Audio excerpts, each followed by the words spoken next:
Assalamualaikum warahmatullahi wabarakatuh. Selamat pagi anak-anak.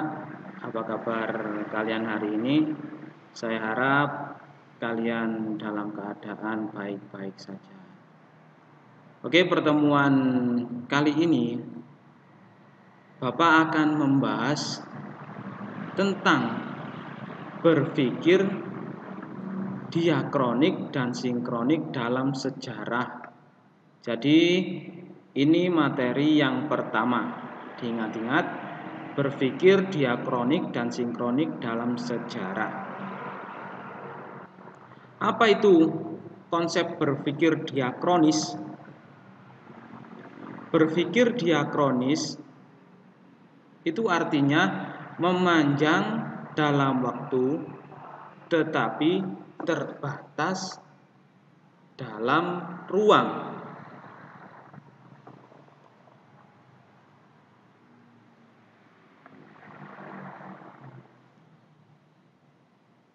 Lanjut, penjelasannya bagaimana? Jadi penjelasan berpikir diakronis sendiri berasal dari kata diakronik atau diakronik. Terdiri dari dua kata, yaitu yang pertama kata dia dalam bahasa Latin artinya melalui atau melampau, dan chronicus yang artinya waktu. Jadi jika digandeng atau digabung menghasilkan kata diakronik yang berarti memanjang dalam waktu atau melampaui waktu atau melalui waktu. Nah, lanjut di bawahnya, berpikir diakronik adalah berpikir kronologis atau berurutan dalam menganalisis sesuatu kronologis, menganalisis sesuatu. Sedangkan kronologis adalah catatan kejadian-kejadian yang diurutkan sesuai dengan waktu kejadiannya. Kalau kronologi dalam peristiwa sejarah dapat membantu merekonstruksi kembali peristiwa berdasarkan urutan waktu secara tepat. Selain itu, membantu membandingkan kejadian sejarah dalam waktu yang sama di tempat yang berbeda namun saling berkaitan. Nah, konsep diakronis ini mementingkan proses. Sejarah akan membicarakan peristiwa tertentu yang terjadi pada suatu tempat tertentu sesuai dengan urutan waktu terjadinya. Jadi, sejarah akan membahas secara runtut sesuai proses yang ada pada terjadinya atau terbentuknya sejarah tersebut. Lanjut, melalui diakronis, sejarah berupaya menganalisis sesuatu dari waktu ke waktu yang memungkinkan seseorang untuk menilai bahwa perubahan itu terjadi sepanjang masa. Jadi berpikir diakronis itu berdasar dari perubahan dari waktu ke waktu. Lanjut. Lalu apa tujuan dari diakronis? Tujuan berpikir diakronis adalah untuk mengajarkan cara berpikir secara kronologis yang teratur dan berurutan. Jadi kita berpikir tentang sejarah itu nggak bisa langsung loncat dari waktu ini langsung loncat ke waktu tertentu. Jadi harus berurutan dari tahun ke tahun. Lalu apa ciri-ciri konsep berpikir diakronis?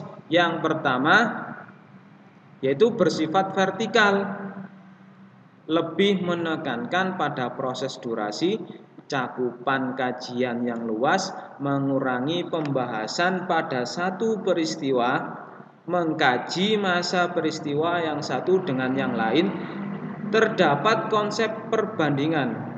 Ini ciri-ciri berpikir secara diakronis. Jadi berpikir secara atau bersifat secara vertikal, lebih menekankan pada proses durasi, cakupan kajian yang luas, mengurangi pembahasan pada satu peristiwa, mengkaji masa peristiwa yang satu dengan yang lain, terdapat konsep perbandingan. Ini dipahami pelan-pelan saja, nanti juga akan paham. Lanjut, contoh konsep berpikir dari diakronis, yaitu misalnya dalam materi demokrasi liberal 1950 sampai 1959 yang dapat diuraikan memanjang dengan menguraikan secara kronologis pembentukan pemerintahan demokrasi liberal hingga adanya dekret Presiden 5 Juli 1959. Jadi antara 1950 sampai 1959 itu terjadi banyak hal. Nah, ini harus runtut cara berpikirnya sehingga menghasilkan dekret Presiden 5 Juli 1959. Lanjut. Nah, ini diantaranya yang terjadi antara 1950 sampai 1959 adanya beberapa kejadian seperti satu kabinet Natsir antara ini terjadi 6 September tahun 1050 sampai 1951. Jadi ini masuk juga ke tahun antara 1950 sampai 1959. Yang kedua kabinet Sukiman, yang ketiga kabinet Wilopo, keempat kabinet Ali Sastro Amijoyo, kelima kabinet Burhanuddin Harahap, keenam kabinet Ali II, ketujuh kabinet Juanda. Lanjut, dalam menguraikan demokrasi liberal di atas dapat direkonstruksi dengan berpikir diakronis dengan memanjangkan waktu terjadinya demokrasi liberal sejak 1950 hingga dikeluarkannya dekret Presiden atau Presiden 5 Juli 1959 dan menghentikan demokrasi liberal. Jadi ini contoh dari tahapan-tahapan berpikir diakronis tadi. Sekarang ganti, yaitu tentang konsep berpikir sinkronik. Apa itu konsep berpikir sinkronik? Berpikir secara sinkronik yaitu berpikir meluas dalam ruang tetapi terbatas dalam waktu. Jadi pada waktu tertentu, contoh dalam 1 tahun itu terjadinya apa saja, dan itu meluas. Yang tadi kan antara kurun waktu ini sampai ini terjadi ini. Lah ini dalam satu waktu cuma meluas. Jadi penjelasannya seperti ini. Sinkronik bersangkutan dengan peristiwa yang terjadi dalam suatu masa yang terbatas. Sinkronik berasal dari bahasa Yunani yang berarti sin artinya dengan dan kronos artinya waktu atau masa. Berpikir secara sinkronik yaitu berpikir meluas dalam ruang tetapi terbatas dalam waktu. Jadi berpikir dengan waktu atau pada waktu itu. Pendekatan sinkronik biasa digunakan dalam ilmu-ilmu sosial. Sinkronik lebih menekankan pada struktur dan hanya menganalisis suatu kondisi tertentu. Jadi ini fokus pada satu kondisi tertentu tapi berpikirnya itu meluas. Ciri-cirinya atau ciri-ciri berpikir sinkronik. Dalam konsep berpikir sinkronik terdapat beberapa ciri, di antaranya bersifat horizontal, tidak memiliki konsep perbandingan, bersifat kronologis, mengkaji peristiwa sejarah pada masa tertentu, jangkauan lebih sempit, kajian lebih terstruktur, kajian yang sistematis, kajian lebih mendalam dan serius. Jadi ini tuh membahas satu masalah yang lebih sempit, tetapi sistematis dan menjurus atau mendalam yang lebih serius. Ini cara berpikir atau ciri-ciri berpikir sinkronik. Contohnya yaitu misalnya dalam materi demokrasi liberal 1950 sampai 1959 yang dilihat secara kondisi ekonominya.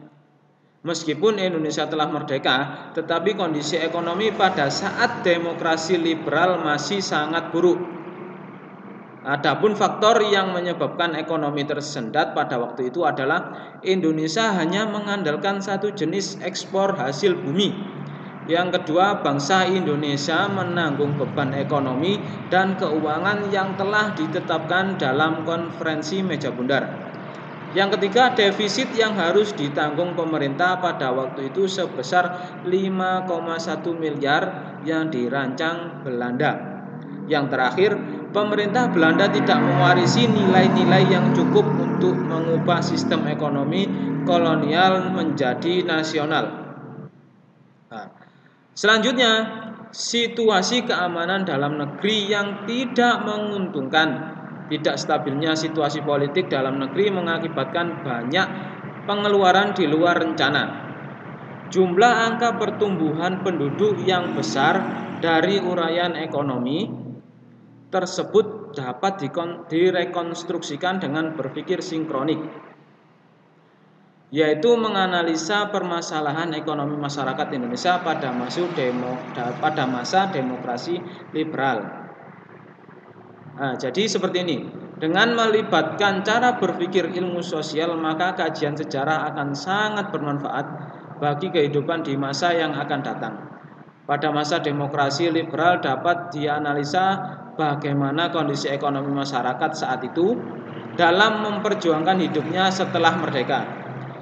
Peristiwa sejarah tidak lepas dalam konsep ruang dan waktu. Ruang merupakan tempat suatu peristiwa terjadi, sedangkan waktu adalah saat terjadinya peristiwa. Oke anak-anak, itu tadi materi yang Bapak sampaikan.